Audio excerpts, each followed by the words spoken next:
So the Glenfiddich 30, of course, as I said, is 30-year-old single malt Scotch, and we're using the aged in seasoned bourbon barrels and seasoned sherry barrels. Very traditional way of making a single malt Scotch. And this is a progression from the 12 to the 18 to the 30. As I said before, these two have different ways for using the wood to create that flavor. What I love about this 30 is how rich and beautiful it is. What you're going to see is this incredible mouthfeel. It's a much more, I don't know if I want to use the word thick, but I guess a nice thicker, a nice lovely mouthfeel on this whiskey that's going to really, I think, wow anybody who comes here. And I also think that it's unexpected. A lot of people really, as I said, think of Glenfiddich as the iconic 12, but with the 30, you're really getting into something extremely special. Connoisseurs are really opening their eyes to Glenfiddich. This year, we sold the most expensive whiskey ever sold at auction with Christie's at $94,000. So right here at the Statue of Liberty. And all to charity. And you guys came for a drink here afterwards. Yeah, are you up for it next auction? We'll talk about it. Yeah. Look at that face. Yeah. I don't know, 94,000. Heather, yeah. This is a lot of money. It's a lot of money. But when you only have a few bottles, sometimes even just one, when it's absolutely amazing, very often people ask us, well, what justifies a few $100 for one shot? What is it? Just very great care during so many years of maturation? I think it's a couple things. When something is so rare and precious, it's really what we're talking about is scarcity in the market. When we talk about, for example, the Janet Sheed Roberts Reserve that was sold for $94,000, we're talking about once that's gone, it doesn't exist anymore. We're talking about scarcity. We're talking about the rarity of it. Of course, the beauty of the liquid is also something that's unparalleled. But when you talk about rare whiskeys, it's really saying to the customer or somebody coming in, this is it. That's sometimes I get bottles in and we have 1,000 bottles. When it's gone, it's gone. The other thing to think about is what whiskey seems to be.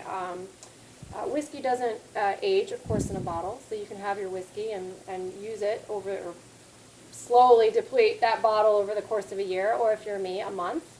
It depends. Right.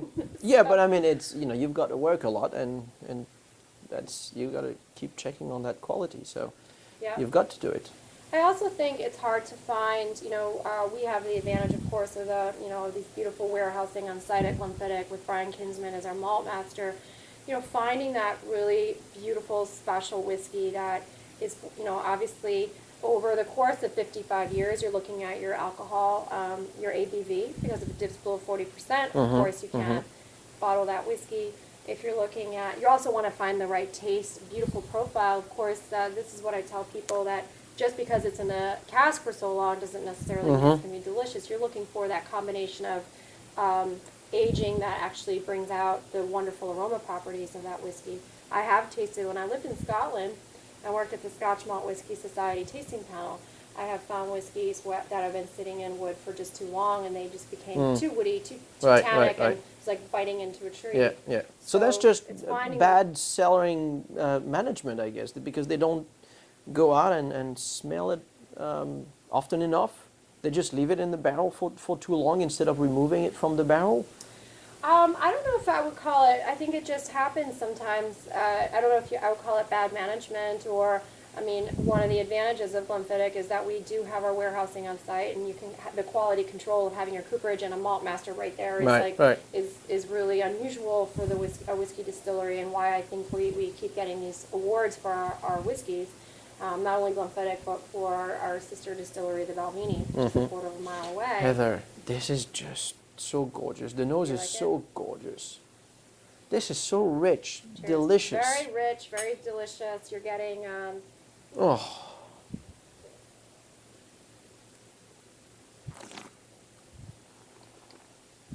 You do get some, you're still getting some of that, a little bit of citrus in there, which is balanced, I think, with raisins. Of course, you're starting to get some of that beautiful wood property, the darker wood properties, I call them, sherry and raisins and figs and leather and chocolate.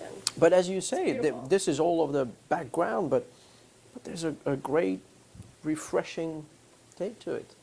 That's the character of Glenfiddich, the naked distillery character coming off the pot still is that beautiful fruitiness that you still, any great Glenfiddich is going to have that nice fruit that still shines through even after 30 years. When it starts layering on top of it, the wood starts layering on top of it, the beautiful It's raisins everywhere. and vanillas and leathers. As you say, many, many layers to it. Lingers. It's just very deep. How much would that be in the liquor store? Well, I hesitate to say because we have 50 different states with 50 different pricing strategies, but you're looking at probably $400 retail. Okay, well, that's a 30 years old. We can definitely find other 30 years old. There will certainly not be any greater than this for double or triple the price. So I do think that this is a great deal, and I usually don't say that on expensive bottles because this is not something that you want to do every day. Women have an incredible ability to nose and taste. In fact, in many studies for almost 100 years now, they're finding that women have a better ability to nose and taste than men do. And this has to do with biology. Women are, biologically speaking, programmed to be able to sense and nose better because they're looking for the right mates. And that's on a real, truly biological level. So they have a wonderful ability to do that. And when women come to my tastings, they get it right away. They'll say, right with Glenfiddich 15, they'll say honey, or they'll say apple for the 18, or they get it very immediately. Right. I think, so women have an incredible ability to do this. Many women, I'm not going to say all. And the question now is, how do we bring them into the world of whiskey? Right. And for that, I've been working a lot with a lot of New York media. A lot of women now are writing for publications like Wine Enthusiast, New York Times, Nylon Magazine, even some of these big lifestyle publications, Cosmo Magazine, Oprah Winfrey's magazine, and they're kind of curious now. I think that, like you said, women have been in wine for a long time. They understand, most women, or many women who are into food and wine, will understand fundamentally what wine is, where it comes from. Right. It's predominantly, Oh, yeah. if you were to say to a woman, let's drink a Bordeaux, I'm going to have a steak tonight, she'll probably know you're talking about Oh yeah, red, I think that's established. red wine. This is the next frontier. Now they're saying, now women are saying, well, what's next? What's the next frontier to explore? And I think the advent of TV shows like Mad Men, I think female writers coming into the fold, I think some great female mixologists or mixologists who are using whiskey in a way to enhance the whiskey but still introduce it to new palates are really opening up the world for women. And when we talk about single malt Scotch whiskey for women, it's really about educating them and taking the time and saying, we respect you enough because we think you're going to enjoy this. We're not going to spike it in cookies, or we're not going to make it have an ice cream night with you, or pour whiskey over a manicure or a pedicure, but we're going to do some serious whiskey events. And I think when you respect women and their intelligence and their ability to nose and taste, the world will open up for you, and the women. I agree. I agree. Well, you might be going a bit far, but no, that's not. Too far? You should come. I actually started something called the Mrs. Roberts Single Malt Scotch Society. Well, It started hello. here in New York.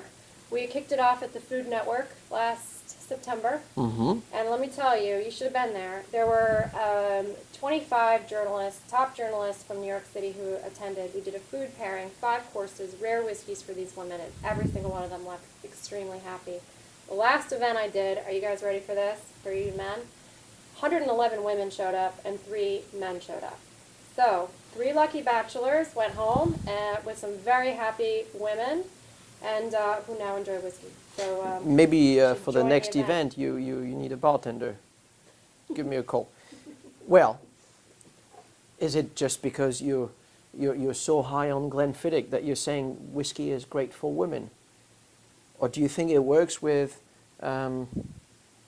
other Scotch whiskies? Do you think it works with bourbon? Do you think it works with Absolutely. Japanese whiskey? What about Absolutely. Canadian whiskey? Absolutely. I think brown spirits in general will open a world to women. I think they're going to be really excited to discover the world of whiskey the way they would wine. I mean, we've got French wines, we've got California wines, Right. Argentinian wines. you can approach the same thing, approach it the same way with whiskey. We've got single malt scotches, blended scotches, Irish whiskeys, and there's just as much to explore in that world as there is with wines and even cocktailing or food. So any woman who's really interested in experiencing, finer things in life, beautiful, luxurious, I don't know, I guess spirits or wines is going to enjoy this whole world. And I love teaching them about it. I'll tell you what. We usually have about 60% female clientele here. 60. Well, Good. the area calls for it. We Appreciate that. I didn't realize it was absolutely love 60. it. I'll tell you why we love having women drinking whiskey. Very simply because they are extremely open-minded. That's a great point. They're so open-minded. They come to the table with no preconceived notions on how to drink whiskey. When a lot of None. men will be a bit too shy to say, well, I don't really know what I like. I was pressured at work to drink this, and I understand if you're a man, you've got to drink this brand or this other one, but I'm not sure exactly why. I was told that drinking it very smoky is the way to go, but really, it's a bit of a turn-off. So I stick to a lot of beer. Women don't have this. They have no, it's a really great point, Flavion, and you're seeing exactly what I'm seeing, is that women will come to the table and be completely open-minded. Men often, a very culturally different way to approach whiskey is that men will often come to the table and have all of these ideas because somebody in their lives will have told them what they need or must do. And it's a very interesting kind of phenomena that goes on in the whiskey world, where women, if I say put ice in it, they'll put ice in it. If I say put ice in it in a group full of dudes, we're going to have a problem. So they're going to all raise their hands and start yelling at me. So it's more of, and of course that is a controversial subject anyways, my opinion on that is it's fine with a young whiskey to put some ice in. Women are coming to it open-minded, and they're willing to experiment and to make that choice for themselves. So they're not really, it's not about status for them. I think for women it's about, it may be a little bit about confidence and sexiness and chicness, but also I think they're really interested in the actual taste of it and in exploring. Even more so than men, taste. probably. Maybe a bit. I think a little bit. I think for men, what I've noticed, it is much about a status symbol, and for women, they are going to look a little bit more in depth, open-minded about the taste, and really try to explore.